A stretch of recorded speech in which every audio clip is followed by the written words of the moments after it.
El 13 de octubre de 1928, un tren con 60 pasajeros partió de Leeds, en Inglaterra, rumbo a Bristol, en un rutinario recorrido nocturno por la campiña. Al principio todo iba muy bien y la mayoría de la gente se durmió cómodamente en sus asientos mientras el tren avanzaba hacia su destino. Hacia las 4:28 de la madrugada, la mayoría de los pasajeros estaban profundamente dormidos mientras el tren se acercaba a la estación de ferrocarril del tranquilo pueblo de Cherfield, en Gloucestershire, por el que estaba previsto que pasara, y aunque el tiempo se describía como nublado, la visibilidad se había considerado lo suficientemente buena como para que no se necesitara un señalizador especial de niebla. La aproximación fue totalmente rutinaria y ninguno de los pasajeros que dormían o la tripulación del tren tenía idea de la catástrofe que se avecinaba.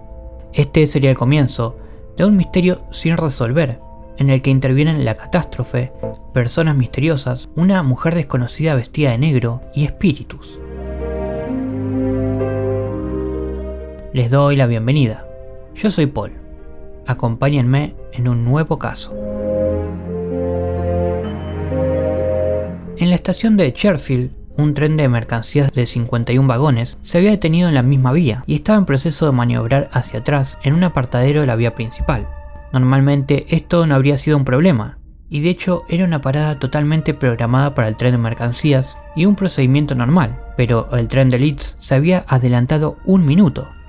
El responsable de la estación, que estaba de servicio en ese momento, se dio cuenta de ello y puso la señal de la estación en rojo. Este era un procedimiento completamente rutinario y debería haber hecho que el tren de Leeds se detuviera y esperara la luz verde, evitando el desastre, pero no se detuvo, sino que continuó su camino y pasó una serie de semáforos en rojo a una velocidad de 100 km por hora. Si el tren de mercancías se hubiese retirado completamente de la vía y el tren de Leeds hubiera llegado un minuto más tarde, como estaba previsto, habría continuado hasta su destino, donde los pasajeros seguirían con sus vidas. De hecho, el tren de mercancías solo necesitó unos 10 segundos más para apartarse por completo de la vía, pero lamentablemente no fue así como sucedieron las cosas. Cuando el tren de Leeds entró en la estación, el tren de mercancías todavía estaba parcialmente en la vía, y se produjo una colisión a toda velocidad que hizo que el tren de Leeds saliera disparado de la vía para chocar contra otro tren que estaba aparcado en una vía adyacente. Para empeorar las cosas, las bombonas de gas que colgaban debajo del tren se encendieron para sumergirlo en una bola de fuego mientras se deslizaba hasta detenerse de lado, con dos de los vagones unidos y encajados bajo el puente cercano. El impacto había sido tan grande que algunos de los pasajeros salieron completamente impulsados del tren, y el fuego se extendió rápidamente por los vagones hasta llenar el aire de humo espeso y asfixiante. Cuando los habitantes de los alrededores de la estación llegaron al caótico lugar para prestar ayuda, les esperaba una escena espantosa de restos de llamas y carnicería, y el autor, Alan Hamilton, dijo lo siguiente de todo esto. Cuando se produjo el impacto, todas las conexiones de los tanques de gas se rompieron, y lo que obtuvo fue una bomba. Todo lo que se necesitó fueron chispas de la colisión y tal vez eso incendió todo. Los pasajeros de la parte delantera del tren se quemaron hasta quedar irreconocibles. Uno de ellos fue arrojado del vagón, sobre el puente y en la carretera. Murió en el hospital. Pueden imaginarse que cuando los socorristas empezaron a buscar entre los restos, solo encontraron restos carbonizados. Algunas personas describen las llamas de hasta 9 o 10 metros de altura debido a las bombonas de gas. Fue horrible. Muchas personas quedaron gravemente quemadas hasta quedar de forma monstruosa. El pub se utilizaba como hospital, tenía grandes mesas y mucho espacio, también brandy para uso médico. Los lugareños que se habían reunido y los sobrevivientes del propio accidente relataban la terrible escena como si fuese algo sacado de una película de terror.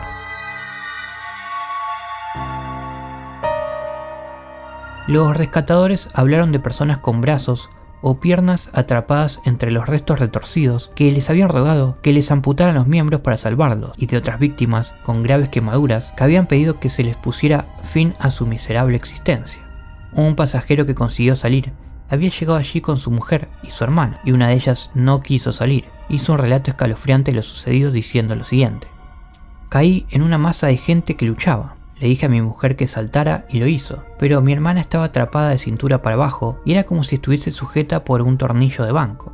Oí los gritos de las mujeres atrapadas en el compartimiento de al lado y pude rescatarlas. Mi hermana gritaba: por favor, libérame, y me mantuve hasta que las llamas estaban a solo 2 o 3 pies de distancia y tuve que dejarla morir.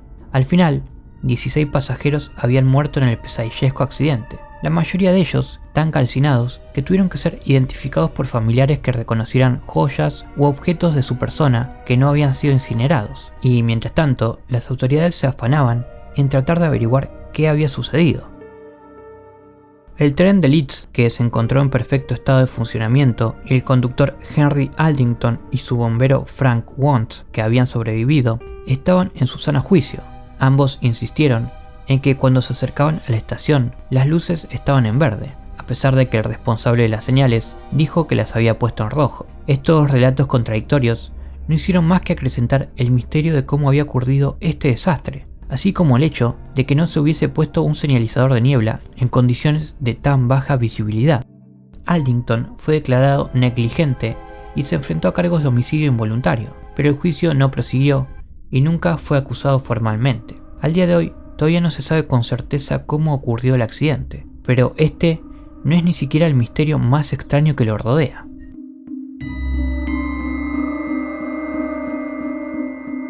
Los misterios continuaron. Entre todos los cadáveres quemados, 14 de ellos fueron identificados, pero 2, curiosamente, no.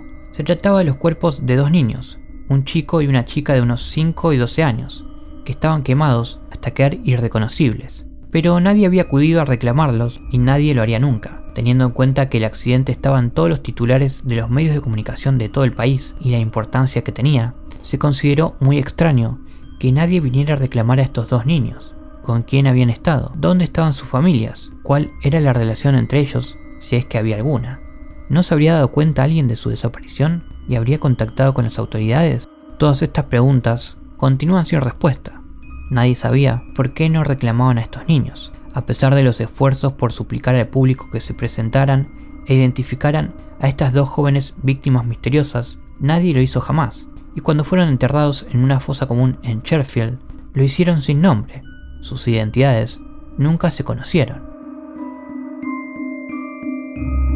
Se especuló mucho sobre quiénes podrían ser los niños, desde que eran miembros de la realeza, pasando por indigentes, hasta que eran los cuerpos de 2 pequeños jinetes o incluso muñecos de ventrílocuo. Lo más extraño es que a partir de 1929, una misteriosa mujer con un largo vestido negro y un velo que le ocultaba la cara, empezó a visitar la tumba cada año en el aniversario del desastre, y a veces para dejar flores allí, y lo hizo hasta finales de los años 50 o principios de los 60, sin hablar nunca con nadie y solo dejando de visitarla cuando los medios de comunicación empezaron a intentar acercarse a ella durante sus viajes a la tumba.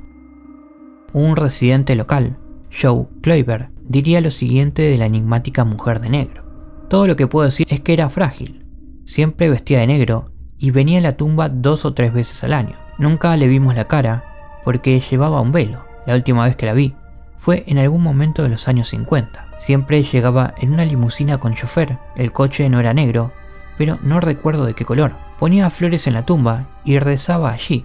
Que yo sepa, nadie hablaba con ella. Hace años tenía un aspecto anciano, así que imagino que ya está muerta.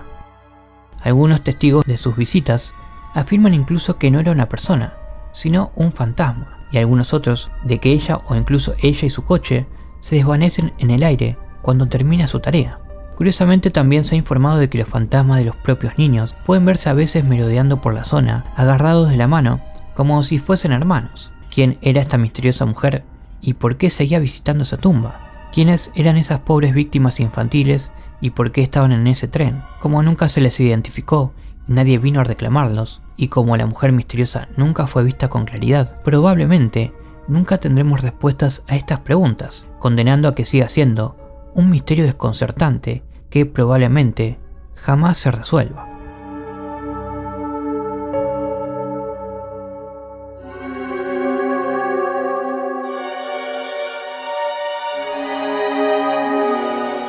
Espero les haya interesado este caso, y si fue así, lo puedes apoyar suscribiéndote o dándole like. Si quieres apoyarlo un poco más, me ayuda un montón que lo compartas. Es todo por hoy. Hasta el próximo caso.